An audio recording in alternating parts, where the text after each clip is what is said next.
Alright, for today's video, pag-aralan natin force. Sa diagram na to, dalawa lang yung force. FA at saka FG.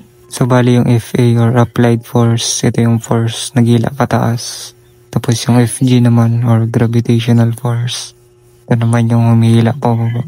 Bali, nagkukontrahan silang dalawa. Ngayon, base dito sa given, meron tayong applied force na 100 Newton. Ayan, sa given na siya. Ngayon naman, ang kailangan natin hanapin na itong FG. Meron siyang formula na katulad lang sa force, mass times instead na acceleration ay gravity. Since yung gravity acceleration na rin naman yun. Ngayon kung mapapansin nyo sa diagram, mayroon tayong 10 kg. So ang mass natin ay 10 kg multiplied sa ating gravity na 9.81 meters per second squared. Gumamit or hindi ka man ng calculator, ang sagot niyan 98.1 Newton. And so ngayon na nakuha na natin yung ating gravitational force or FG. Pwede na tayo minto or parametric. Ito, hanapin natin ngayon yung kanyang acceleration. Pero bago yun, hanapin muna natin yung net force nitong ating diagram.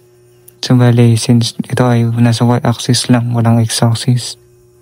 So summation ng forces along y-axis lang.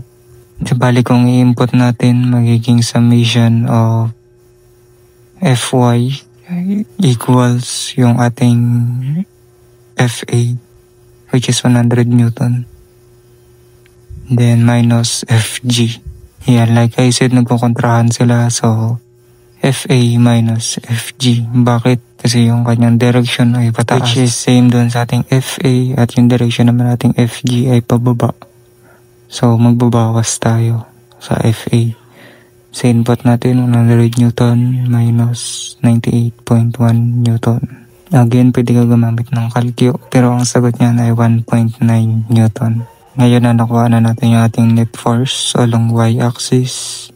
Pwede na tayo mag-solve sa ating acceleration. Bali, ang formula na acceleration ay A is equal to the net force, which in this case is along the y-axis over mass. And now, input lang natin yung ating mga values. So, we have summation of Fy is equal to 1.9 Newton. And then, over yung kanyang mass, which is 10 kilogram. Ito, kahit gamitan nyo ng calculator to, ang sagot niyan ay 0.19 meters per second squared. Tapos ngayon magtataka ka,